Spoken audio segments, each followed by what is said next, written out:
Hey, what's up, A&D Data Recovery? This is Marshall Cromer. I'm making this video here to show you how you can get your new domain name and website ranking up high in Google so you can get more customers and not have to go through the long, arduous process of not bringing in any web traffic by being ranked low in Google. So if we go to any search term on the internet, let's use interior design as an example because that's a service people like.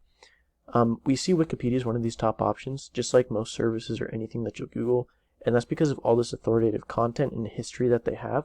If we compare this to interior design in Spokane, some of these top options, like let's check out DesignWorks for example.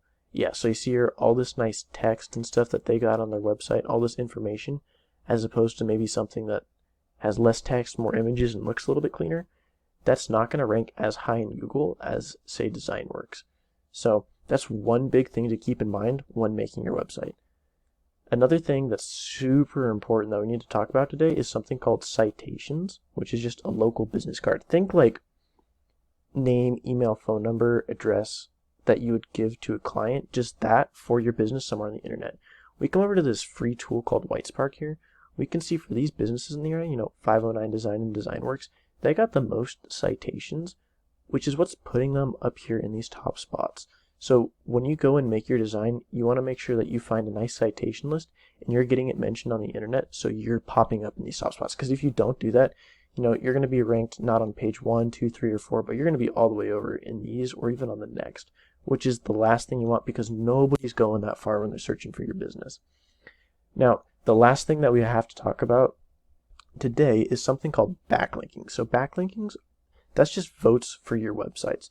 So if we come over here and we look at DesignWorks interiors, we got, all these backlinks, 39 backlinks from 12 different websites, giving them these nice and healthy values here.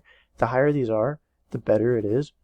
And if we look at a different website, one that's on page 3, they got one backlink. They got nothing here just because they don't know about it. And it's entirely possible that this website doesn't even know about it. They're just doing it by connecting to blogs, so on and so forth. But if you know about this strategy, you can go and find super good backlinks because they're not all equal. You could outrank this site with maybe 15 or 20 super good backlinks in that market. So as long as you know what's going on and what you're doing when you create a new website, you can put yourself up here in these spots very quickly and be ranking quite high in a short amount of time and getting a lot of customers. So if you found this helpful, let's work to apply these strategies and more to your new site so we can get you to one of these top spots permanently and get you bringing in more customers. So click on the strategy call link in the email I sent you and let's set up a time to talk. You're not going to be speaking to anybody else on my team. I will call you personally and talk with you so we can get this figured out and get it working. I'm looking forward to meeting with you and hope to talk to you soon. Cheers.